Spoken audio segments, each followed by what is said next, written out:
Ustaz, apa Ustaz?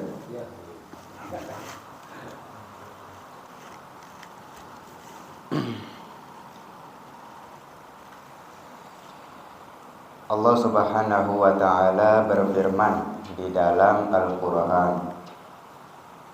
A'udzu billahi minasyaitonir rajim. Wa ma khalaqtul jinna wal insa illa liya'budun. Tidaklah aku ciptakan jin dan manusia melainkan semuanya hanya untuk mengenal. Hanya untuk mengenal aku.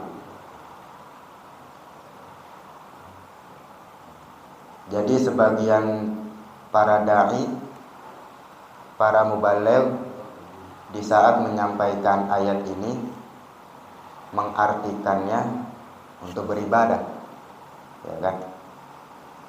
Tapi ada seorang ulama yang menafsirkan liya'budun yakni ay liya'rifun, yaitu untuk mengenal. Lebih dalam lagi kalau mengenal. Kalau ibadah belum tentu dia kenal Allah Ta'ala. Sholat dari mulai takbir sampai salam belum tentu dia mengenal. Tapi kalau udah kenal, jauh, tambah rajin ibadahnya. Jadi kita ini diciptakan oleh Allah Ta'ala yaitu untuk mengenal Allah Subhanahu wa ta'ala. Dengan kenal kita akan cinta. Namanya orang cinta, apapun yang diperintahkan dikerjakan, kan gitu.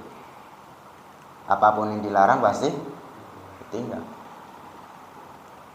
Nah, tak kenal maka tak sayang, kan begitu. Jadi kita ini diciptakan untuk mengenal Allah Subhanahu wa ta'ala. Oleh sebab itu, dari kita mengenal Allah Ta'ala, kita beribadah dilandaskan cinta kepada Allah, maka harapan dan tujuan kita untuk mendapatkan Rabbana atina fid dunya hasanah wa fil akhirati hasanah wa qina adzabannar. Itu artinya kebaikan di dunia, kebaikan di akhirat, selamat dari azab api neraka. Itu kebaikan di dunia. Nah, kebanyakan orang nafsirinnya duit. Ya Rabbana atina, kita hidup di dunia banyak duit. Ya benar sih, cuman itu nomor sekian. Kalau misalkan ada 10, duitnya itu nomor ke-10, cuman dipakai yang jadi utama duit. Padahal banyak kebaikan di dunia, ya. Sehat, iman Islam, panjang umur, ya, berkah waktunya, berkah semua-muanya. Itu kebaikan di dunia. Kebaikan di akhirat, selamat dari fitnah huru-hara pada mahsyar, ya, dapat syafaat Nabi. Ya, itu kebaikan di akhirat. Masuk surga tanpa hisab. Wah, enak masuk surga tanpa hisab. Man husiba udziba. Siapa yang dihisab, diadab. Minta sama Allah kalau kita doa tuh masuk surga tanpa hisab. Makanya ada doa, Allahumma inna nas'aluka sihhatan fit taqwa. Ya Allah, sesungguhnya kami memohon sehat dalam takwa. Wa tula umrin fi husni amal. Panjang umur, baik perbuatannya. Wa rizqan wasi'an la tu'adzibna alaih. Rizki yang banyak, yang luas dan tidak diazab, yang engkau tidak mengazab kami dengan rizki tersebut. Umumnya kan rizki dihisab, ya kan? Ditanya, ini enggak, kita punya banyak rizki tapi kita enggak diazab. Nah, enak. Itu kebaikan di akhirat dan selamat daripada azab api neraka. Nah, begitu. Bismillahirrahmanirrahim. Gal Al-Imam Muhammad bin Fadl. Ini saya nemu faedah seorang ulama sufi, ulama tasawuf. Beliau mengatakan yang bernama Al-Imam Muhammad bin Fadl. Beliau bilang, "Zahabul Islami min arba'atin." Hilangnya nilai Islam, pudarnya keagungan Islam itu disebabkan 4 perkara. Agama Islam itu kan agama yang mulia, ya kan? Agung agama Islam. Nilai-nilainya, kalimat-kalimat Allah hiyal ulia, yang paling tinggi. Tapi citra Islam, nilai-nilai Islam itu akan pudar. Bisa jadi pudar disebabkan 4 perkara. Yang pertama apa? La ya'maluna ma ya'lamun. Itu yang pertama. Tidak mengamalkan apa yang dia ketahui. Dia tahu tapi nggak diamalin. Makanya kita sebagai orang penuntut ilmu wajib tuh ngamalin ilmu. Sebab apa? Ada satu nasihat dibilang begini, orang yang keras hatinya itu bukan orang yang maksiat, mabok dan zina. Secara konteks di dalam Al-Quran dan di dalam hadis, iya, memang dia orang yang hatinya keras. Tapi status dia ghafil, lalai. Dia sadar, masih sadar kalau dirinya ini maksiat. Artinya apa? Masih ada celah untuk kita nasehatin dia. Misalnya dia mabok nih, kita tegur dia, kita nasehatin. Kalau cara kita benar, cara kita baik, pasti terima dia. Iya sih bang, sebenarnya gue pengen berhenti ini mabok ge. Gue tahu ini dosa, pasti begitu. Masih sadar dia. Atau misalnya orang gak pernah sholat, kita tegur dengan cara yang baik, pasti nerima dia. Tuh, makanya dikatakan orang yang keras hatinya itu sebetulnya hakikatnya itu bukan orang yang kayak maksiat seperti itu. Orang yang paling keras hatinya itu adalah orang yang tahu ilmu tapi gak diamalin. Wa inna ab'adan nasi li rabbina galbun qasi. Orang yang paling jauh terhadap Allah adalah orang yang hatinya keras. Man izdada ilman wa lam yazdad hudan lam yazdad minallah illa bu'dan. Bertambah ilmu enggak bertambah takwanya, semakin jauh dari Allah. Bahkan dalam hadis ini Nabi bilang bu'dan. Ada kalau di balaghah tuh dari Sabang sampai Merauke. Kalau ba'id kayak dari Bekasi ke Bogor, ba'id. Ya, ba'id dari Bekasi ke Bogor, jauh. Tapi kalau ada bu'dan dari Sabang sampai Merauke, dari timur ke barat, dari langit ke bumi, itu jaraknya. Jauh.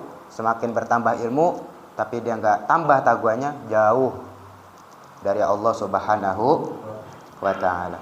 Sebab apa? Karena kalau misalkan orang berilmu, kita mau nasihatin, pinteran dia. Mau nasihatin apa kita?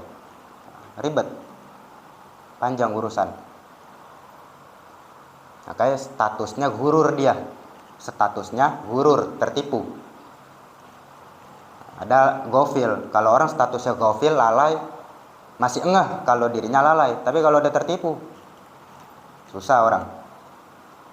Maka ada kitab namanya Tanbihul Mughtarrin, peringatan bagi orang-orang yang tertipu. Tertipu susah. Nah ini citra Islam tuh bisa pudar nilai-nilainya karena disebabkan orang tahu ilmunya tapi nggak diamalin. Itu yang pertama. Yang kedua, ya'maluna ma la ya'lamun. Mengerjakan sesuatu yang dia nggak tahu. Mengerjakan sesuatu yang dia nggak tahu. Ente akidahnya apa? Tahu deh, kita mah ikut-ikutan be udah. Nah kalau ditanya kayak gitu, akidah ente apa? Akidah aneh? Tahu, aneh mah ngaji aja udah ngikut. Orang seperti ini tidak menutup kemungkinan bisa terpengaruh oleh aliran-aliran di luar ahlu sunnah. Kalau misalkan ditanya, ya Asy'ari akidah saya. Apa itu Asy'ari? Asy'ari diantaranya tauhid, wujud, qidam, baqa. Nah itu Asy'ari itu. Wujud, qidam, baqa, mukhalafatun. Nah, itu Asy'ari tentang ketuhanan. Wujud, Allah ada. Qidam, terdahulu. Baqa, kekal. Mukhalafatun bil hawadithi, bersalahan bagi yang baru. Qiyamuhu binafsihi, Allah berdiri sendiri. Allah nggak butuh makhluk. Sebab apa? Karena ada aliran di luar Islam, di luar ahlu sunnah yang mengatakan Allah itu berdiri pakai tempat di arsy. Wahabi bilang Allah bersemayam di arsy. Namanya bersemayam kayak gimana? Bersemayam kayak orang betapa kan? Ya. Sedangkan Allah nggak butuh sama makhluknya. Orang Wahabi bilang Allah itu di langit. Allah di langit. Itu luar biasa. Berarti kita menyamakan Allah dengan makhluk, butuh sama tempat. Nah, kita jadi harus tahu ya, di dalam berakidah, ya kita harus tahu apa akidah kita, fikih kita apa, thariqah kita apa, ya kita harus tahu. Begitu, jangan ikut-ikutan. Gitu, jangan ikut-ikutan. Jadi kita harus tahu alasannya. Tapi Bib, salah enggak sih Bib kalau kita ikut-ikutan? Dibilang salah ya enggak. Dibilang salah enggak, cuma alangkah bagusnya kalau kita mengetahui gitu. Kalau kita tahu kan jadi kita walaupun misalnya bergaul sama orang-orang yang beda paham alirannya sama kita, insya Allah kita nggak bakal goyah gitu. Kita nggak bakal goyang. Mengamalkan sesuatu yang nggak tahu, begitu. Artinya apa? Ikut-ikutan. Nah, jangan ikut-ikutan. Kita harus tahu, cari alasannya gitu.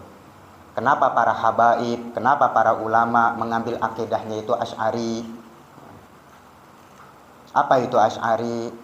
Ya, karena ini bukan pembahasan tauhid. Itu. Ya, belajar tuh tauhid. Sifat 20 tuh. Karya Habib Utsman. Ya, kalau buat masyarakat biasanya pengajian bapak-bapak umum itu sifat 20 yang diaji. Asy'ari.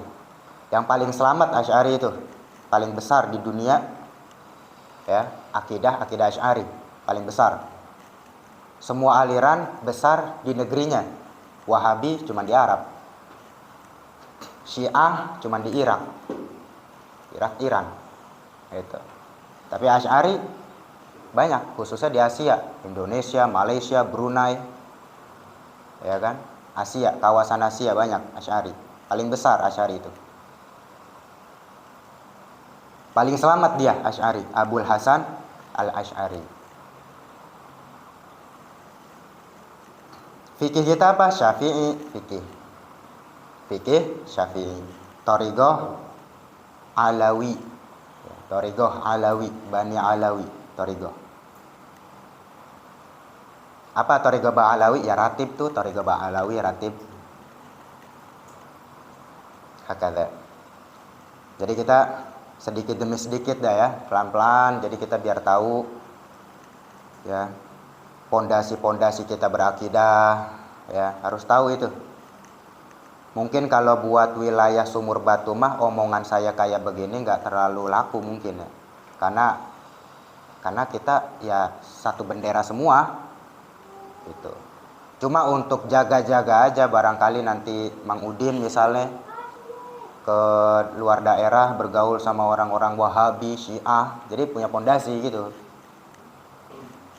Nah, itu yang kedua. Yang ketiga, la yata'allamuna ma la ya'lamun. tidak mempelajari, tidak belajar sesuatu yang dia nggak tahu. Artinya nggak mau ngaji. Padahal dia nggak tahu, tapi nggak mau ngaji. Ujung-ujungnya apa? Main akal. Ah udahlah, yang penting mas sah. Kayaknya sah nih begini nih, gitu. Ngeraba-ngeraba. Islam bukan agama ngeraba-ngeraba. Ya, semua itu ada ilmunya. Nah, kayak ada orang sholat Fatihah cuman sekali doang. Selebihnya rokat-rokat selebihnya tuh nggak wajib Fatihah. Itu ajaran dari mana? Nggak ada. Kenapa dia bisa kayak gitu? Ngeraba-ngeraba. Gitu. Ya belajar. Kalau nggak tahu kita belajar. Makanya ada seorang bilang kalau kita mau melihat Islam, lihat tuh Islamnya, jangan Muslim, jangan orangnya. Al-Islam mahjubun minal Muslim. Islam itu terkadang terhijab akibat ulah dari orang Muslim itu sendiri. Citranya bagus, tinggi, tapi karena perbuatan kita juga nih, sehingga martabat Islam itu jadi pudar, jadi turun. Apalagi orang-orang kafir, demen banget. Saya pernah naik Gojek, naik Grab car, Grab mobil tuh. Saya cerita, ini si supirnya ini ngobrol tuh sama saya. Cerita panjang lebar, dia bilang, saya mas, ya saya dipanggilnya mas sama dia. Saya mas pernah nyupir orang Cina apa orang Kristen gitu ya. Pokoknya non muslim lah. Di sepanjang jalan saya ngobrol sama dia, tahu-tahu nemuin ada umat Islam, ada orang nih lagi ngecrek di pinggir jalan. Ngecrek. Apa yang dia bilang mas sama saya? Tuh Islam kok miskin banget ya, mayoritas padahal. Nah, itu kalau kayak gitu yang sakit hati siapa? Kita kan yang ngedengar. Tapi karena ulah kita sendiri. Begitu. Jadi makanya saya pribadi itu dari awal saya emang udah nggak gimana ya kalau sama ngecrek di jalan tuh. Karena yang lewat tuh bukan orang Islam doang. Orang kafir, orang munafik, orang fasik, orang yang nggak demen sama Islam. Begitu. Mungkin kalau tetangga-tetangga kita nyebar amplop, tetangga-tetangga masih nggak jadi masalah karena memang orang-orang kenal gitu kan. Kalau di jalan itu kan terlalu umum, kita nggak tahu yang lewat. Hakada. Jadi terkesannya agama kita ini agama yang miskin. Padahal luar biasa kan kalau kita mau ngamalin. Ini pengalaman saya itu bertemu sama orang Grab car tadi. Tuh, luar biasa fitnahannya. Kita dibilang miskin. Nah, kita kalau dapat laporan kayak gitu sakit hati kan kita. Nah, oleh sebab itu ya kita jangan kayak gitu tuh. Ya, ini mas saran saya, misalnya kita mau bikin maulid tuh nyebar amplop aja lah, tetangga-tetangga, orang-orang kenal, ya masih lebih terhormat kalau kayak gitu. Atau misalnya proposal ke PT ini yang sekiranya kita tahu nih PT baik lah gitu, nggak ada omongan yang macem-macem. Atau sama jamaah majelis gitu. Asal jangan di jalan itu terlalu banyak orang yang lewat yang kita nggak tahu hatinya gimana kan, apa dia kafir, apa dia munafik, apa dia orang fasik. Al-Walid, saya punya guru Habib Abdurrahman bin Ahmad Dasegap, itu setiap kali habis ngaji duit tanggokan beliau sendiri yang hitung. Duit tanggokan beliau sendiri yang hitung. Dipegang sama beliau nih. Dipegang, ditaruh di kanan. Dipegang, ditaruh di kiri. Ada yang nanya, Walid kenapa begitu? Iya, karena kalau misalkan Walid pegang ini duitnya adem, berarti ini halal, Walid taruh di kanan. Kalau dipegang duitnya di kiri, berarti ini haram atau enggak syubhat. Padahal kan secara fikih halal tuh. Kan orang ngasih. Secara fikih, misalnya anak dikasih duit sama orang. 10 juta. Tahu-tahu yang aneh nggak tahu tuh duit dari hasil ngerampok dia. Aneh nggak tahu. Halal kan? Nah, secara fikih halal. Tapi kan kita mengambil segala sesuatu dalam agama itu ihtiyat, berhati-hati. Gitu, yang benar-benar murni kehalalannya. Artinya apa? Dari kisah Sayyidul Walid kita tuh bisa ngambil pelajaran gitu. Ya misalnya nangguk, orang ngasih entah itu boleh nyolong, kita jadiin buat ngasopin habaib, buat ngasih makan jamaah. Nah, kita nggak tahu. Jadi kita harus hati-hati.